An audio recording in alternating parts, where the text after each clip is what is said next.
Hello there. So today I have something very different for you. It's not a poem. I'm going to share a text that I've written because I saw a video by Jordan Peterson on the importance of writing about what bothers you. And I have decided to take up his challenge. What bothers me is very personal, but I know if I share it, it will resonate with other people too, because I don't believe myself to be so special or unique that only I am bothered by this. So, I'll jump right on in there. The other day, someone told me she saw me speak in a public event and that she doesn't know me very well, but she felt I was, I can't remember the exact words and they don't really matter. What matters is what she said after that. People are going to take advantage of you. She did not call me an empath, but I know that is what she meant. It is true. I always try to see the good in people. I can't help it. And what bothers me is that I'm beginning to believe that she is right. But I can't change who I am.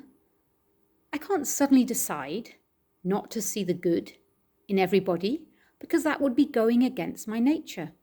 Actually, it is more than that. It would be lying to myself. I know this comes across as naive. That's why it bothers me.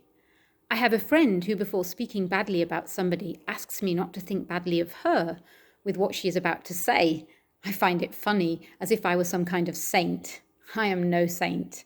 I am deeply aware of my shortcomings, and I know we all talk badly about each other.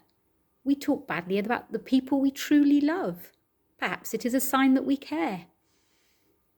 I have been taken with the idea recently that nobody really knows me. What they see is the surface. But it works both ways. I don't really know other people either. What I see is the surface. It is as if we were all walking in a hall of mirrors. That is a plane, by the way. Of course, things are more complicated because there are people with whom we share our souls, our deepest fears, hopes, regrets. And when those people are no longer there for us, it can be painful. The warmth and comfort of a soul body becomes a cold, one-dimensional mirror.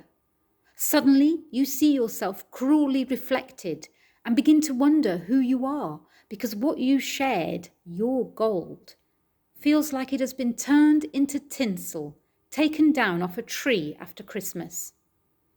So then you chastise yourself for having given yourself away so freely. But then you might just start digging. You might just take up a shovel and start digging inside yourself. And if you do, you'll throw up all kinds of things. I've written a poem about this, about hollowing myself out into the nectaries of infinity. A nectary is a nectar-secreting glandular organ in a flower. Can you imagine emptying yourself out until all that is left is an organ that produces nectar?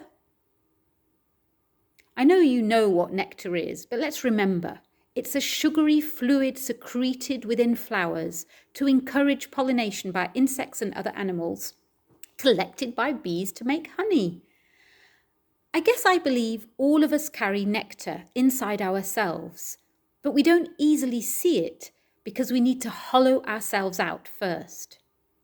And many of us are scared to do that. In the poem, I hollow myself out, throwing up soil mixed with twigs, stones, worms. But in real life, I probably carry a lot of that soil inside me. It weighs me down. It is even harder to see the nectar in others. But if we can't see it, we can still know that it is there. It might not manifest itself because people are carrying enormous amounts of earth inside their bodies. That, I think, is what I mean when I say I always see the good in people. I trust the nectar is there somewhere, but, and this is important, that nectar is not necessarily for me to taste.